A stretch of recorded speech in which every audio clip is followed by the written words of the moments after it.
Welcome to the Heaven on Earth podcast, a world where you study the story you were born into and redesign it into the story you choose. A world where you can have heaven on earth right here, right now, no matter the past. For me, heaven on earth is a holistic experience, leading with the heart, engaging with mind, body, and spirit. It's mindful, fostering calm and secure attachments. As we rise into consciousness, it's an earthly journey where we sensually embrace dynamic living. Hey, Soul Tribe. Welcome back to the Heaven on Earth podcast. And for those of you who are new to the podcast, I'm Claudia Cauterucci, the host. I'm a psychotherapist from Washington, D.C. I'm a psycho-spiritual coach, and I'm a fellow life traveler. And if you're new, you'll know that on the Heaven on Earth podcast, we talk about most topics from a multidimensional perspective. And what I'd like you to picture is spokes on a wheel. We put the topic in the middle and the wheel has a bunch of spokes. So we talk about it spiritually, of course, scientifically, psychologically, historically, astrologically. We bring it all in. Some people get confused because they think this is a religious podcast. It is not a religious podcast, but it is a spiritual podcast. And what that means to me is that we work with experiences of being connected to a higher source, a higher consciousness. Maybe for some of you, that's the quantum field. Maybe for some of you, that's angels. Maybe for some of you, that's God universe. It doesn't matter, but it does mean that on this podcast, we do believe that we are interacting with experiences that are beyond what we can actually see. That is part of many religious traditions, and all of those are invited here. The other thing about the Heaven on Earth podcast, at least the way that I define it, is the belief that you can have heaven on earth right now. Heaven on earth to me means that we can have a life experience where we are calm in our central nervous system, no matter what our past was, that we can be trauma risers, not only trauma survivors, that we can have bonds of secure attachments as adult, no matter what we experienced as children. That all of that is possible. In fact, part of heaven on earth is the belief in possibilities, that the magic of life is our ability to see, to dream, to hope for, and to experience possibilities. And that's what I mean by heaven on earth. So welcome if you're new, and welcome back for those people who've been following a while. Whew, it's been an amazing 3 weeks, which is why it took me a while to get back on the podcast. I really was swirling.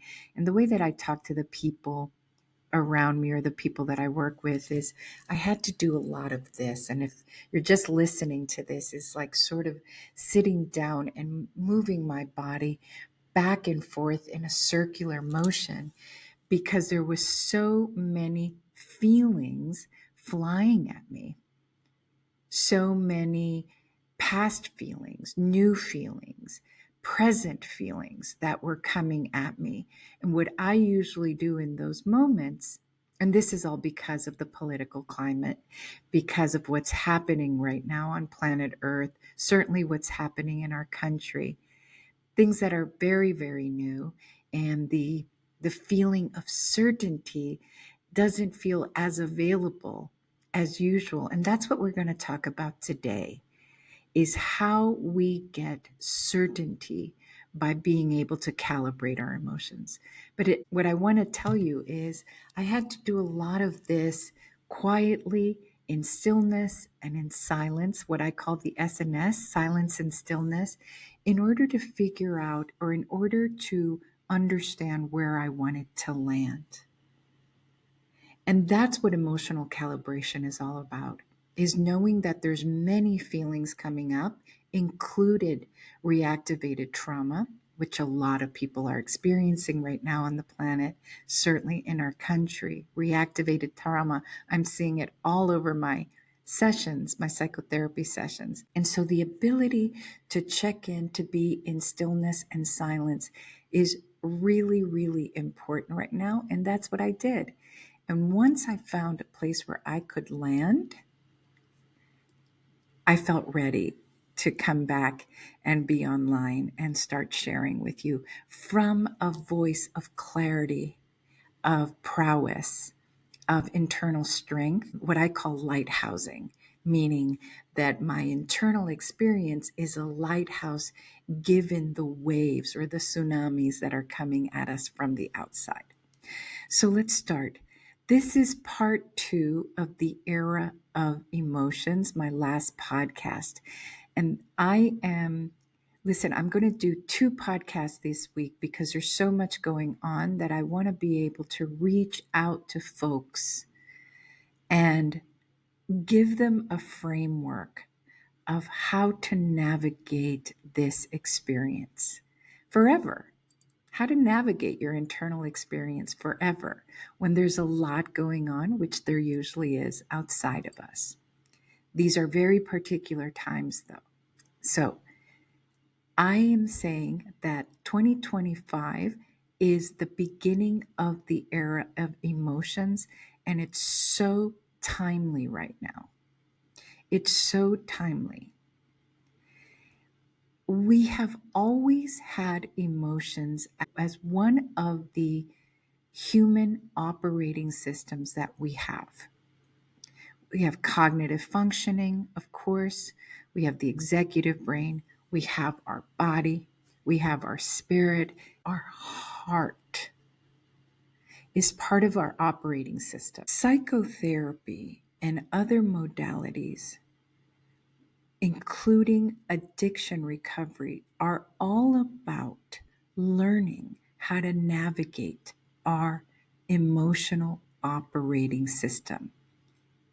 Where we have gone astray, maybe, I'm not even sure if astray, it's more that we've been in the land of the unknown. And so the focus has been elsewhere. Usually we have focused on the mind, on being smarter, on being more strategic, on knowing how to control our thoughts. And we just came out of that era, the era of the mind, with neuroscience, with meditation, with mindfulness.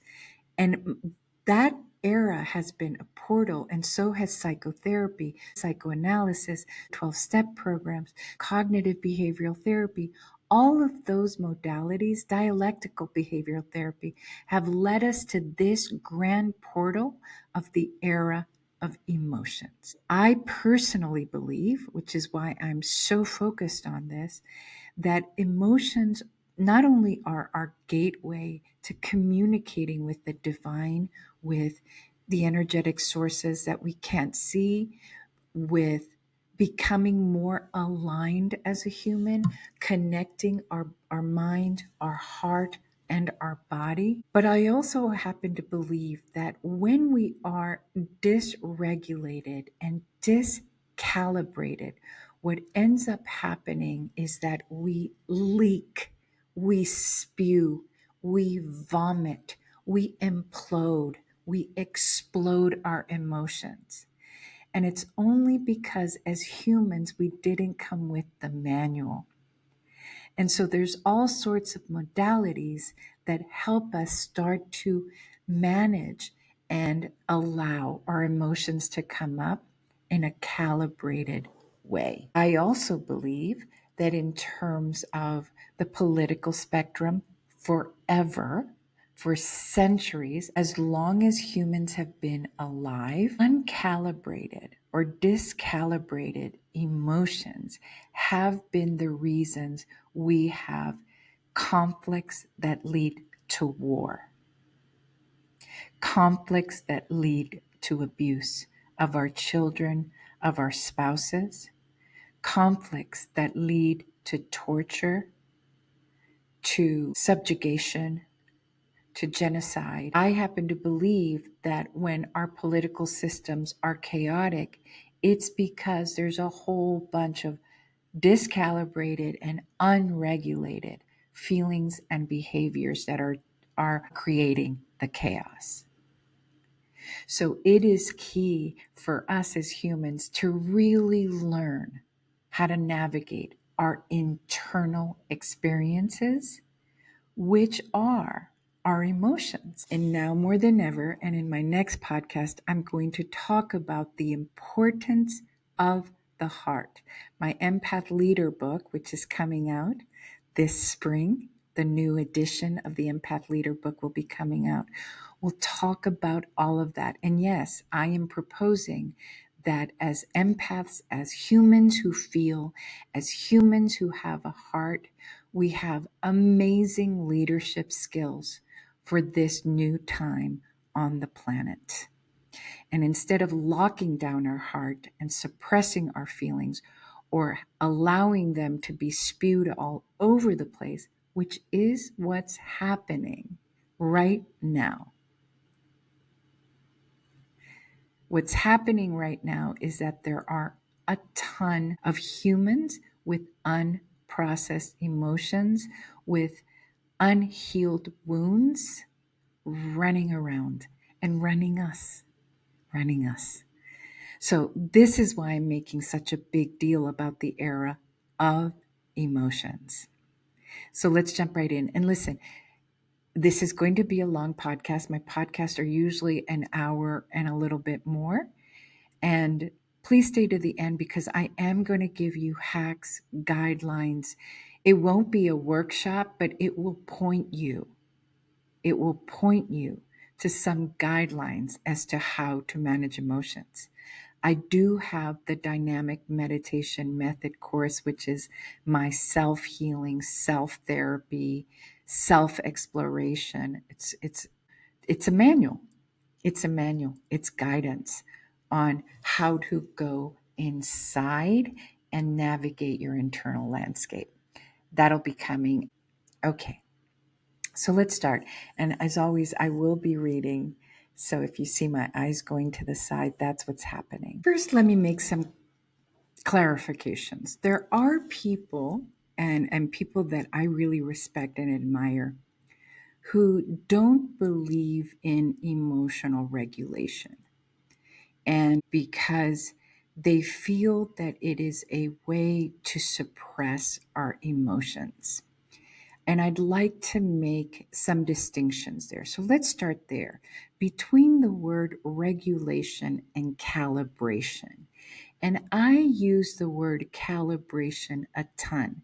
So let me explain what I mean between regulation and calibration. Where these people and I completely agree are in the following. Emotions are a reaction to stimuli, both internal and external. We receive stimuli from the outside and also memories of our past trauma, internal stimuli, and we have reactions to them. Reactions that carry a lot of information. Emotions are coding. They're like a code that give you codes to why you are responding to that stimuli in the way that you are. Yes, that is why they're so important to understand. They are an internal guidance system. We talked about it in my last podcast that they are messengers that tell us that something is in misalignment or alignment. Emotions are so important and they come from the inside, even though the stimuli might come from the outside or the inside. Emotions move us into action, very important action, which is different from moving us into reaction. And that's the part that we're going to talk about soon. For the folks who disagree with regulating emotions, What they believe is that it may be holding us back from important information, from the information that emotions are trying to give us. And that it may stop us from moving into action or self-advocacy that help us. And these folks propose that emotional regulation is a way to govern or control our emotions, regulating us, governing us.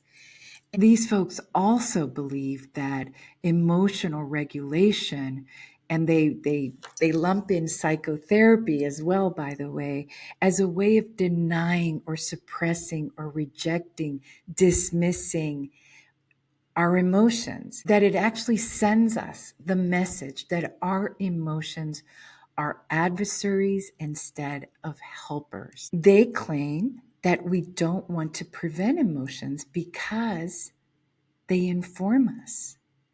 And I 100% agree with this. I take it a step further.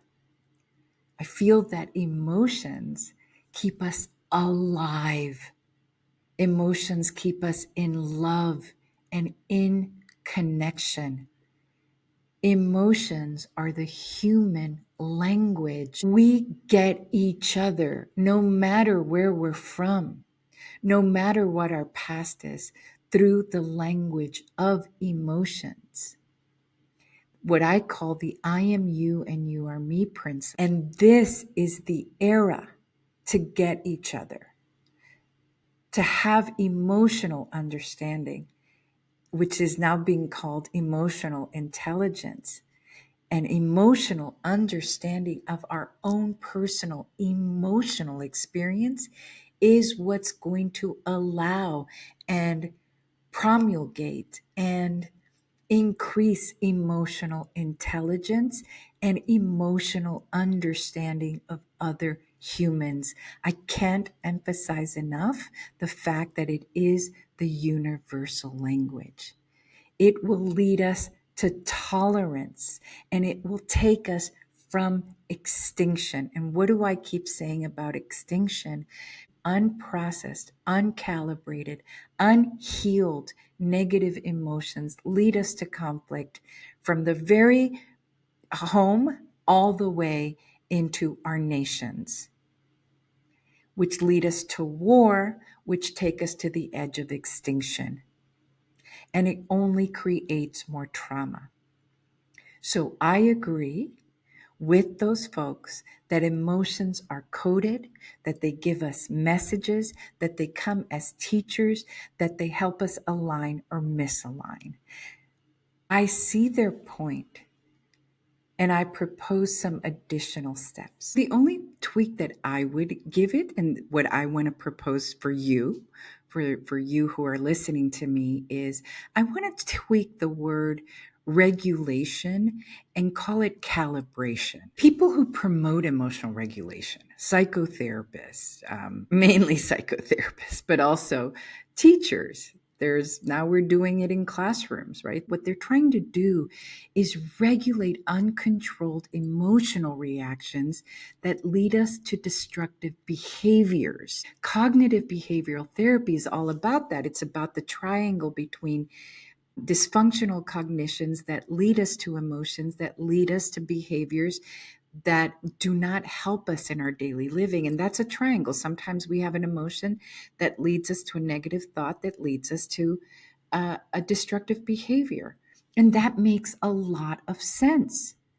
Emotions can be unconscious, they can be unprocessed, they can be unhealed, they can transform into something else. In the first part of the era of emotions, I talked about this. They can become an addiction, they can become a mood disorder, they can become suicidal ideation, homicidal ideation. They are the root of what I call amputations, of emotional amputations. And those all go into the shadow. And I did a podcast on the shadow, Jung's idea of the shadow, which is all the parts of ourselves, usually emotions, that we don't want to look at.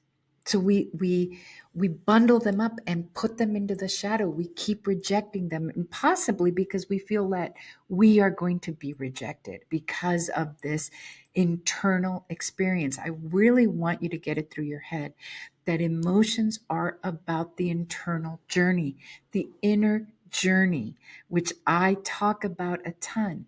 So part of navigating our internal landscape, right? Part of navigating our internal landscape is understanding our emotions. The other thing that I talked about in the first part of the era of emotions is the idea that we somaticize, that emotions are lodged in our body. And if you do any holistic healing, um, read Louise Hay, read Julia Cannon, Zach Bush talks about it, Gabor Mate talks about it. This is something that is now discussed in medical circles, psychological circles, that the emotions that we are not having will show up in our body. And if we keep them there suppressed for a long time, they become greater and greater issues, digestive issues, cancer. I happen to believe that even Alzheimer's is caused by unprocessed anger personally. So it's important to start decluttering our emotional closet. We will somaticize. So cleanups are important. Don't get me started on cleanups. We'll get to that as I'm closing out the podcast. But wait, let me say something else. What's happening in our body also provides us messages that something is up emotionally. If you're getting migraines, if you're coughing, yes, there's certainly germs out there. But if all of a sudden you have a week of migraines, ask yourself, what is going on? Your lower back, your shoulders, your neck. There are lots of people who are writing and discussing about the way we somaticize our emotions. Trauma is stored in the hips, for example. In any case, in order for us to understand what emotions are trying to tell us, what the message is, what the gift is. Listen to this, please. I want you to see it in bold and underlined. We must be able to tolerate them.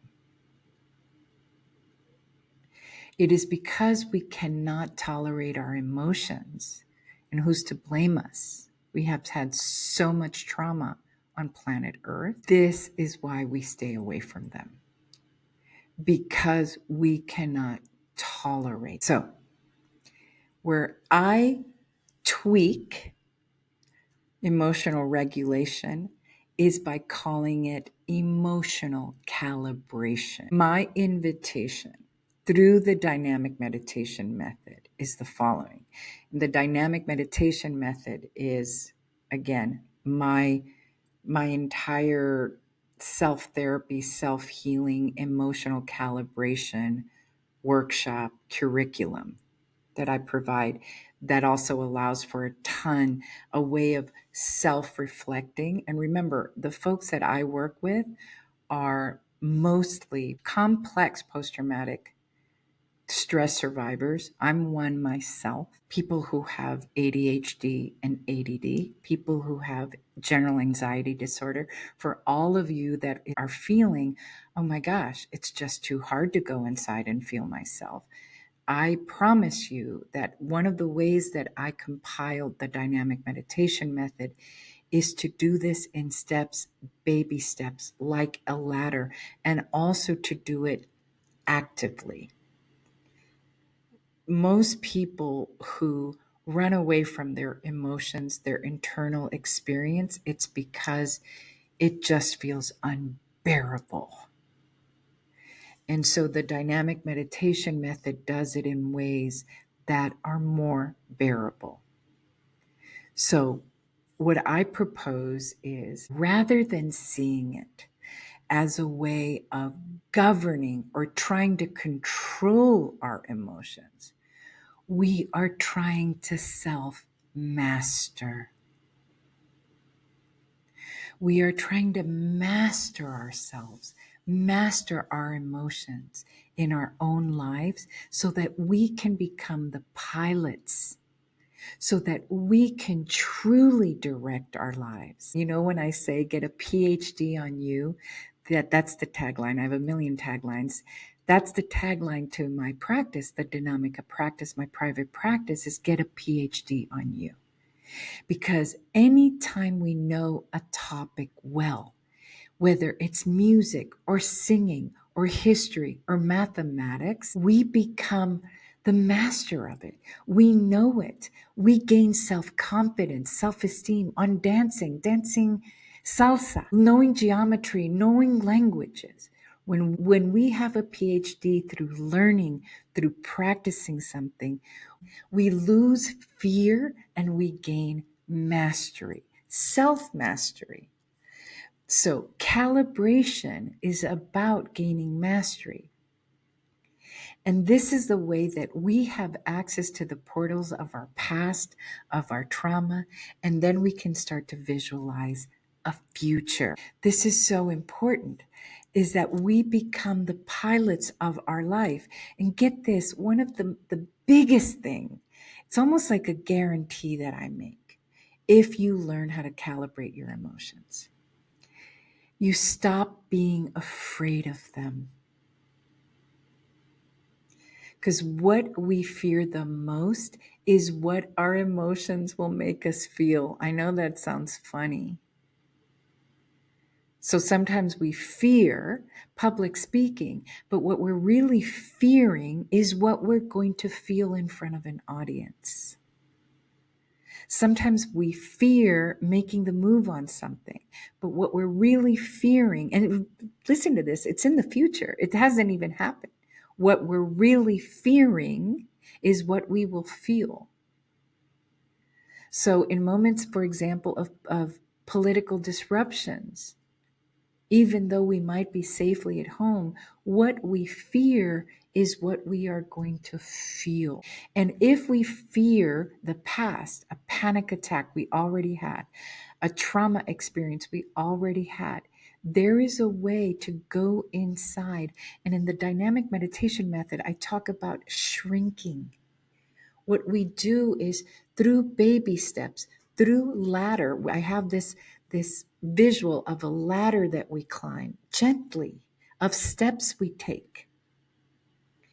And that over time, what we do is we shrink that fear of trauma that we have. We shrink the explosive panics.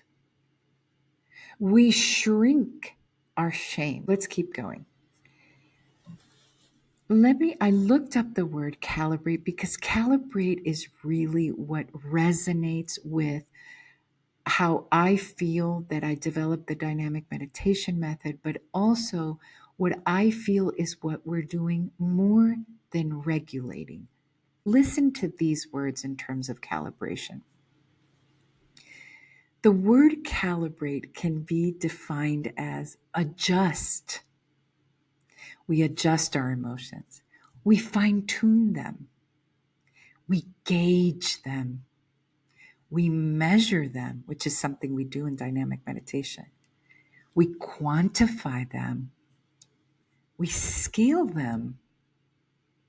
We balance them. We correct them. We improve them. Listen to this one. We overhaul them. And that does happen. There are ways to overhaul our trauma. We align them. We connect them. We fit them. That's also aligning to our present experience. Our present is not our past. We focus them. We learn how to focus an emotion. We mend. We polish. We rectify. We renovate our emotions. We renovate them. We repair. We service them. We sharpen them. We troubleshoot them. We set them because we can have an emotional set point. We can. So these are all the synonyms to the word calibrate. And so once we learn to go inside, we learn, listen, this, for those of you who can't see me, I'm moving my fingers up and down like moving a volume on a DJ set. And as I say, we become the DJ of our emotional experience. Now get this. When we learn how to calibrate, which are all of those words, then we learn how to regulate the behavior that comes from that. People who talk about emotional regulation, I want to say what they're really saying is we can then have a bridge. Once we calibrate, we have the bridge to regulate our behaviors. And what that means is maybe we do not hit our children. Maybe we do not yell at someone when we're road raging in traffic. Maybe we do not run. Running is a behavior. Run from intimacy because the emotions are so discalibrated. These are all examples. Maybe we listen. That's a behavior. Listening when our lover is sharing their experiences. Maybe we can talk at a negotiating table. Maybe we can listen to the experiences of others' pain. These are all behaviors. Maybe we can make amends because we know the places where we need reconciliation, maybe forgiveness on the inside. And so once we know that and calibrate those feelings on the inside, we can offer them to others on the outside. I am you and you are me principle. Can you see how emotionally calibrating is the step before behaviorally regulating? And can you see how that can contribute to a more peaceful external climate, whether that be political, on the bus, in our nations, at our negotiation tables? This is so important. And it starts with us. Heal yourself, heal the planet is actually the tagline to the dynamic meditation method. It's the emotions that we are calibrating like a DJ, like getting a PhD on you, and then we regulate our behaviors according to those emotional adjustments, alignments, connections, improvements, balancing, measurements, fine-tuning. All of those words fit equal to calibration, and they're beautiful. Do you get that? Do you get that this is the time for us to really learn the manual on our emotional operating system as humans? And there are others, right? Cognitive, spiritual, physical, all of those matter. But it's really important if we want to move into more harmonious relationships with each other, with other humans, and with the planet, that we really have the PhD on our emotions. And that means our internal landscape. Now I'm going to provide you with some frameworks. Framing is super, super, super helpful. In my next podcast, I'm also going to be talking about 2025, given our political landscape, given the uncertainty, given the fear that's out there, and we're going to connect it. And what I'm actually doing is providing a framework, because when we have a framework, when we have a template, sometimes when kids need templates, they need instructions, it helps us. We need a roadmap when we go on a road trip. And life is definitely a road trip. And relationships are a road trip. We need a roadmap. We need to know ourselves. We need to have guidance. These are all things that we need on a good road trip. If you've seen my Cloudism Frame Your Day, framing the day means how we wake up, how we go to sleep. It literally is a frame. So have that visual. One of the frameworks that I propose is what I call OTTé, and that's a Cloudism. And OTTé is an abbreviation for observation, transmutation, which is emotionally calibrating, is alchemizing our experience. It's bringing it into alignment on the inside first. Transmuting is the work we do on the inside first, which leads to outside, which is transformation, observing, transmuting, transforming. That's the behavioral part. It's all the same thing. We calibrate in order to regulate behavior. We transmute in order to transform. And the last one is evolution.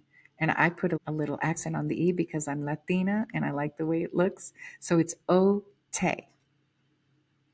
Observation, transmutation, transformation, which leads us to evolution. And OTTé works for us as an individual if you're just doing work on yourself, self-healing work on yourself. But once we do work on ourselves, we transform our families, we transform our lineage, and we transform what's happening out there. This is how the human species will evolve, is by observing themselves transmuting, transforming, and evolving. Go look it up. It's one of my Cloudisms. Another framework that we use is the 4 Ps. All of these are Cloudisms. Pause, what I call the sacred pause, which gives us power over ourselves when we pause, which provides us with possibilities. Once we pause, we have the power to look at all the possibilities out there. So we become the choosers of our behavior. We become the choosers of our decisions, which ultimately gives us prowess, pause, power, possibility, prowess. Again, like OTTé, it leads us somewhere. And prowess means that we have self-mastery. Prowess isn't about having power over anyone but ourselves. We feel like we can choose our destiny and pilot our life. And the freest human is the choosing human. The freest human is the choosing human. That's super important. Another framework are the triple Ds, which is data, discern, decide. You're receiving data, external stimuli, internal stimuli through our emotions. We receive those codes, that data. We shift through tools of emotional calibration, through tools. We discern. And one of them is silence and stillness. And then we can make better life decisions. Then we decide. And again, the all is in the small is in the all. You know my philosophy that everything that we do as an individual applies to the collective. Imagine if the people leading us gathered data, sat in stillness, did some discerning, using some emotional calibration, and then made decisions. This is the triple Ds. And then the other framework is silence and stillness. Going in. Now, for those of you that are freaking out, that are saying, but I'm ADHD, but I have, I'm afraid too much of going inside because of the emotional landscape that feels chaotic maybe, or like a roller coaster. Don't worry, we'll get that. But just Just keep it in mind. And I promise you, I've worked with so many people who were terrified to go inside. And this is exactly why I designed the dynamic meditation method to be a way that you can go inside. And over time, you're going to be able to tolerate silence and stillness. Because remember, we refuse, we avoid going inside because it's so overwhelming. And who's to blame us? Who's to blame us? Life on planet Earth, whew, it is intense. That is why we need the roadmap, the instructions, the guidance, the community to do this with, okay? Which is another framework. Let's talk about some healing steps. Understand that your emotions are your path to a PhD on you. This is what they call emotional intelligence.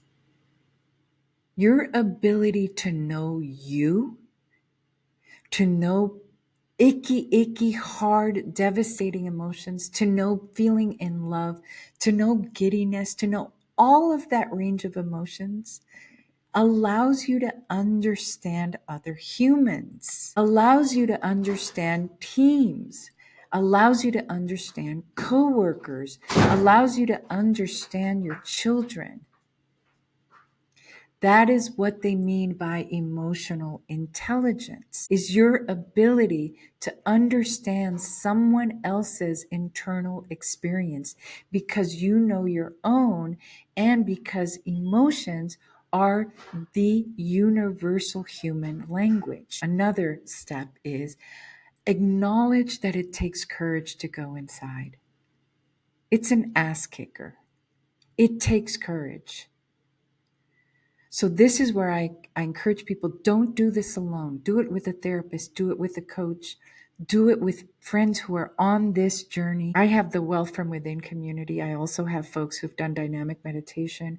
They all stick with each other because they help each other have feelings, get validated, find people who will witness you.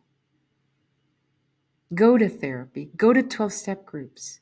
Don't do this alone because it does take courage. But know that there's a ton of people doing it, especially now since 2020. A ton of people. YouTube University, right, has all the ways to learn how to do this. Seek guidance, get instructions, get the operating manual. This is what I'm proposing right now. Do it in bite sizes. Do the bite size approach. Dynamic meditation, I do all of this, by the way. That's why I know how to list this.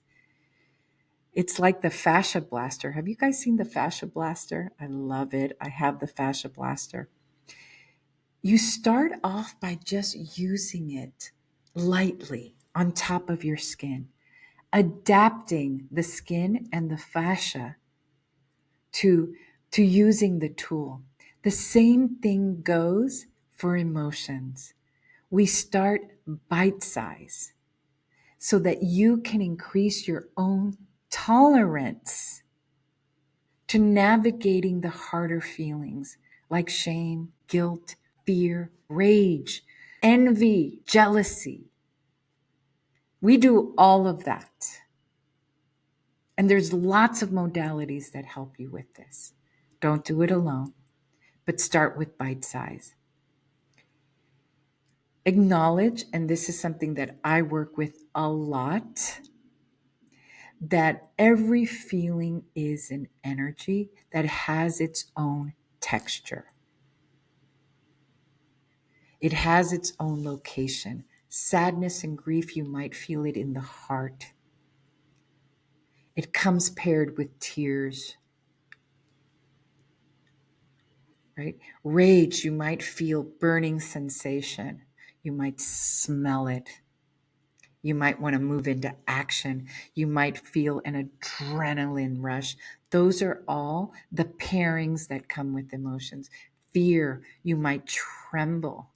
Your stomach might get tight. Okay? This is all normal if you know about it. All normal if you know about it. And this is the work that you do. You do it in bite size. You become aware of these processes through meditation and through going inside in a bite-sized way. Just know that it's normal. That's the most important thing, that it takes courage, and don't do it alone. Although in dynamic meditation, I do it in enough of a bite size that if you decide you're going to do this alone, I have very precise steps. The basic tools to this are becoming the observer. This is where meditation really helps, or a therapist helps, is that you notice what's happening. You actually become more aware that you're having a reaction, that something is coming up from the inside that is directly related to an external stimulus or an internal stimulus. You notice what's happening. You notice the story behind it. You notice what story it's bringing up. Remember, in OTTé, the first step was becoming the observer. That's 50% of the work, actually, is if you observe. So much of what's happening when it comes to conflict and war is that we've got a lot of people that are not self-reflecting and self-observing, and certainly do not have a PhD on themselves. Okay. The other place is to observe what's happening in your breath and in your body. So your breath and your body might inform you. If you're breathing really quickly, and this is completely based on Buddhism, is the observing of your breath is increased. It might be ragged. That means that you're in some way in some sort of heightened state. So your breath and your body are informants. They are the scouts. They're the scouts. They're ahead of us that is telling you that something is up. Having a visual of what your emotions are doing is really important. Like opening a window, seeing them as bubbles. I really like seeing them as bubbles, or like fire inside of myself. It is observing how the emotions are lodging, are showing up, and having the visual helps you calibrate. I also use something called yes healing, which is saying yes. When people say just allow your emotions to come up, that's hard to do. And so what I tell people to do is, and I use this with kids, but it turns out that it works beautifully with adults. The emotion is coming up. And I say, when I'm working with kids, I say, it's knocking on the door and it says, can I leave? Can I leave your body? And you say, yes. You yes hail it out. Now with that, you're using exhaling, which calms panic and fear and rage and jealousy. It also provides you with an actual using your mouth, using your breath, using a word to manage and calibrate the experience of the feeling coming up and out. There's also feelings that we call the it, because we don't know what it is. I use the it a lot with people who've had sexual abuse or people around narcissists, because sometimes we go into a haze.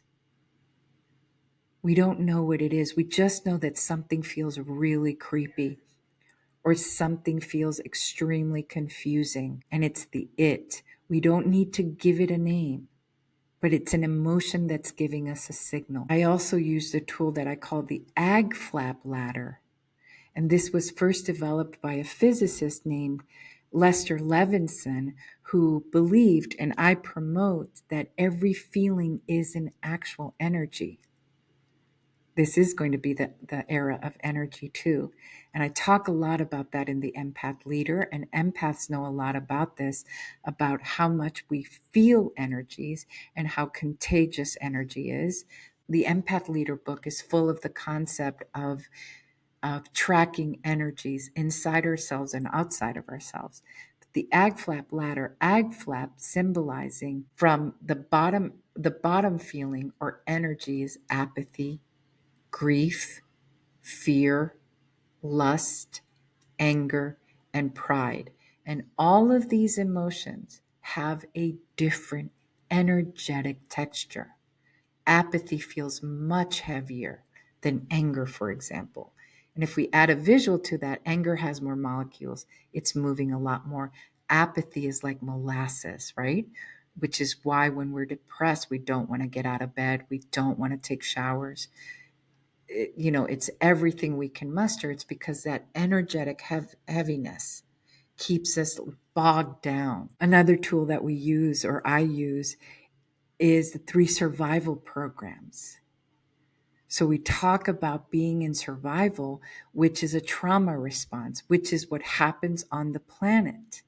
Now, the survival programs, I want you to picture 3 umbrellas. So each emotion, each energy of emotion is funneled into these catch-alls, which become survival programs. So sometimes if we contract the survival program, which is wanting control, wanting approval, or wanting safety, if we contract those, then we can go back in step by step into the emotions that are causing these survival programs to activate, or the other way around.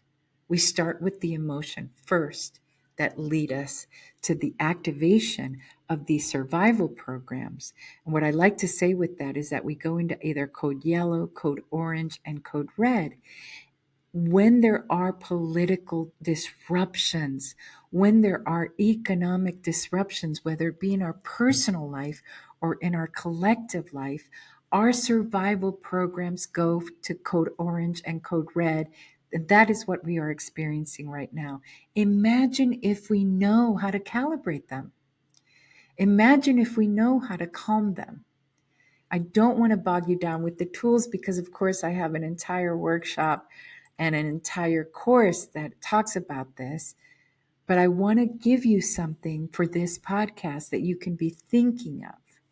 Some helpful hacks when you're trying to calibrate emotions are measuring them. How jealous am I from 1 to 10? Am I at a 9 or am I at a 3?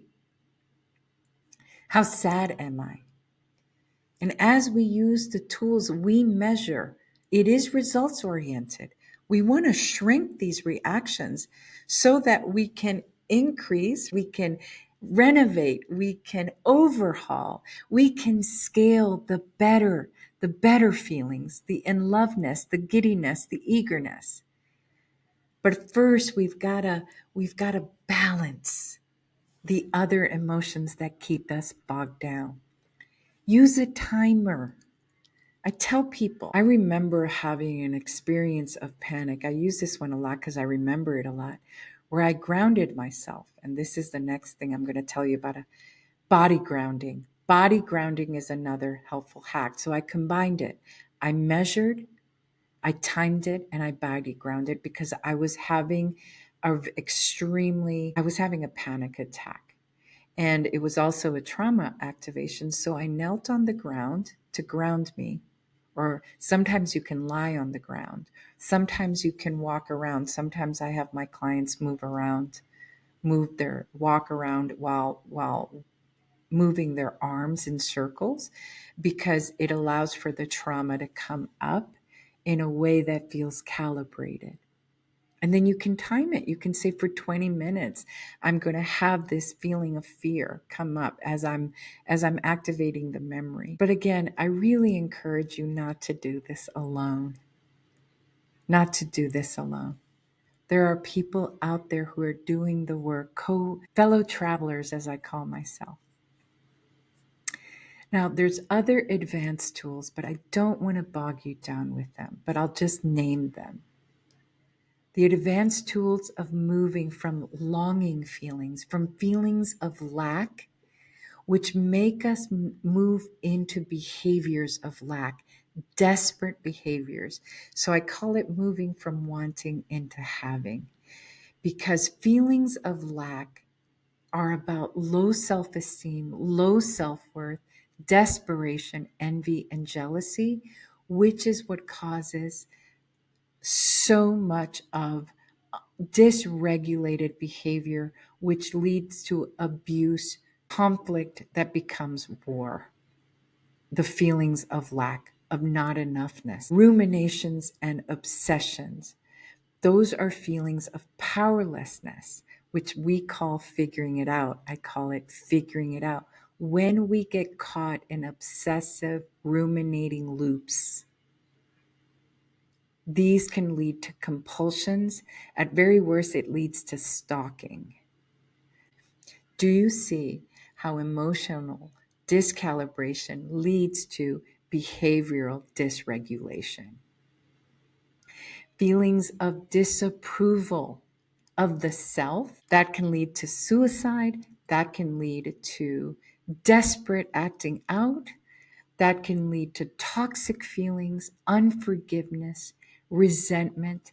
Disapproval over time becomes resentment, and that gets lodged in the body. That can become cancer. That can become liver disease. Disapproval over periods of time of the self and of others. We know what disapproval of others does. It's judgment, othering, diminishing others, feeling that we're superior. Attachments and aversions is another one. This back and forth, the Clash song, should I stay or should I go? Attachments and aversions. These are advanced tools that comes later, but I want you to have it in your mind, because already the moment that you can name them, you will feel more empowered. So attachments and aversions are all about addictions.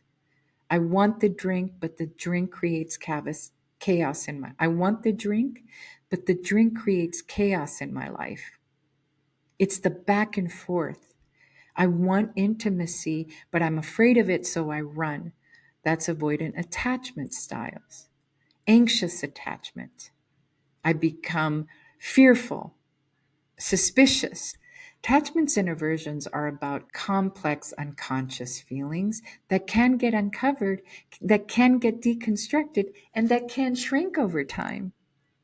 All of this is available. Triggers are important because it pulls out the unconscious. Even out there in the collective, if you are getting triggered, pull it up. Don't do it for free. Triggers are feelings of disempowerment, whether it's out there or in here, of moments that you felt forgotten, abandoned, diminished, not considered, invalidated, abused. They're important. Triggers are coming from somewhere, whether it be our ancestral past, our individual past, and they become bigger unless we heal them. Feelings wake up our sleeping volcano, our unconscious. Also know that as we do feeling emotional work, when we go in and get the PhD on ourselves, the first waves of feelings that we've never had the courage to go in, come out as tsunamis. When I was first addressing my own trauma, and take this with a grain of salt, it felt like waves of vomit. It comes out because we've not tapped into it. It's going to come out as big, big waves.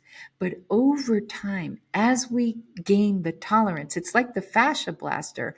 We can actually do deeper work. It's like massage. You start out with a light touch, and then you can do deep tissue massage. The same thing happens with emotional calibration, my loves. I promise you, we start out with baby steps, with bite size. We explore the unconscious. And so as your feelings come up that you've never explored, they will come up as vomits. This is why it's so helpful to do it with someone who's caring, who has unconditional regard, like a therapist, like 12-step groups, like others groups that know this process. But over time, there's less and less and less to vomit. We become more tolerant of our fears. We understand that we have self-mastery, that no matter what feeling is coming up, we're just going to look at it. We're just going to go inside. Know that you have to use your body. Whether you're shaking, you're dancing, you're kneeling, you're grounding, you're breathing out, you're stretching, use your body. Use your body as you're feeling. Have you seen? This is why dogs wag their tail. This is why little kids run when they're excited, why they jump up and down. And we lose that as adults. We stop jumping up and down. No, no, no, no. We're going back to having gleeful emotions after we've cleaned up from our trauma, of our fear. After we've done all of this cleanup, we get back to jumping up and down in glee, in eagerness, in joy. We learn to sit our bodies down. We learn how to be in our body. See, what happens with unprocessed and unhealed emotions is that we leave our body. That's what we call clinically dissociation. We cannot tolerate it. It is unbearable because we went through horrific things that doesn't allow us to be peaceful in our bodies anymore. But when we have the courage through everything that I've described today to go inside of our body, we learn to come back to it, to be in the present, because the fear of the future and the pain of the past aren't attacking us, aren't the true rivals that aren't allowing us to be here spiritually connected to the now moment, emotionally connected to the now moment, because we're being attacked on the inside. Imagine what we're doing on the outside. I really want you to think of every single war that you can imagine. Every single war, every single conflict requires that we not connect to our feelings. It's one of the first steps that they teach you in war, is to start diminishing, calling names to your rival. You start seeing another human, another race, another ethnicity, another religion as separate, because if another human is separate from us, if we see them as less than us, then we can abuse them. This is so important. We have to be outside of our body, disconnected to our humanity, to our heart, to our emotions, in order to abuse and kill another. And by the way, when there's moments of, like, say, angry homicides, or even terrorists who kill themselves, it's because there's it's suicide. It's a profound feeling of powerlessness. So I cannot emphasize enough that in order for us to have a planet that is healing, that is becoming, that is getting in touch and more connected, which is where we are moving into with the age of Aquarius. I know it doesn't feel like that. My next podcast is going to describe what's happening and where we're headed. But we cannot have that type of a humanity unless we start with you, with me. Heal yourself, heal the planet. So, my friends, this is why we are entering the era of emotions, because human beings can't keep going like this with the level of consciousness that we have now without really fully understanding this operating system. History will not repeat itself. That was one of my first podcasts. We have so much access in this generation. If you were born now, you have access to so many tools, affirmations, prayers, therapies, modalities, inner child work, breath work, dynamic meditation, cloudisms, the Heaven on Earth podcast, tapping, psychedelic psychotherapy like ketamine. We have so much access to healing modalities that are free. History cannot repeat itself. If we want a heaven on earth existence, which means, as I started my podcast, a calm central nervous system, embodiment, an ability to be in our bodies and not dissociated, an ability to stop the ancestral trauma in our families. If you're listening to this, you're probably the person who's doing that for your family. I know I certainly was. There's many of you. And it starts with you. There's really no excuses anymore to not do this internal work. Now more than ever, as the external world feels so shaky, this is the time to go inside and learn how to calibrate so that you can lighthouse and spread it, because we know that energy is contagious. So what energies are we going to focus on, and what energy are we going to be? And if emotions are energies, what energy are you going to be? This is the true definition of emotional intelligence. Emotions are a language that you're going to finally understand, and it's going to allow you to know and speak to other humans, even if our verbal language isn't the same. Now, let me say something really quickly for those of you who don't feel emotions, who come from houses that has not been the legacy, who feel that the way to avoid conflict is by repressing emotions. Let me say unequivocally that is a myth. These were houses where children were taught to not feel. And when we don't feel, we don't have access to our life story. These children will learn to hide, to have secrets, to have addictions, because they're going to judge themselves because of what they feel. It is a myth. If you're not expressing your feelings to someone, if you're not allowing your feelings, it will somaticize. It will lodge in your body. Conflict comes from behavioral dysregulation. What I am proposing is emotional calibration first, the transmutation before the transformation. If you are in a household where not having feelings was the name of the game, it's because there's no blame there. It's because people were afraid, or they saw that having emotions meant conflict, meant rage, meant domination. But those are not the only feelings we have access to. And those were houses where people were not behaviorally regulating. This is a really important caveat. Knowing your emotions, ultimately, what it says to your children, to your lover, to others, to other groups, is that I get you because I know me.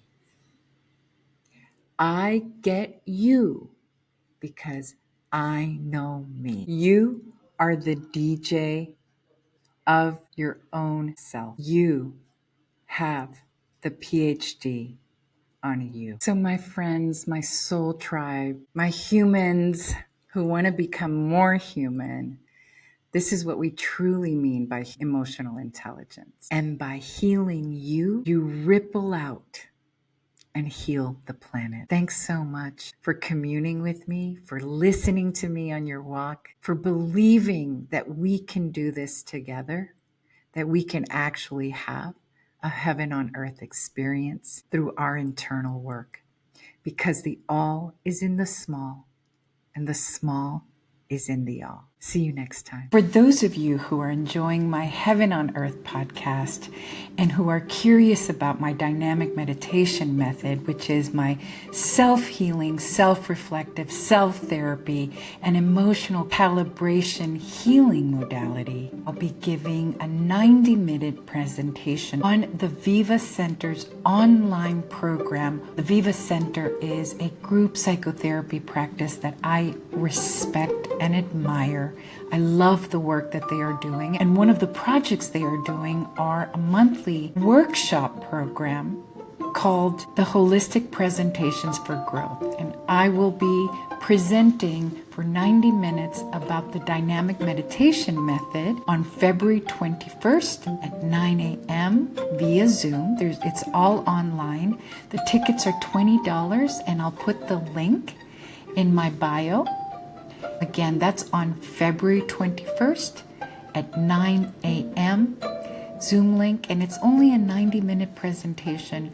I will be showing folks some of the things that I talk about so much on the podcast in terms of emotional regulation. Please join me.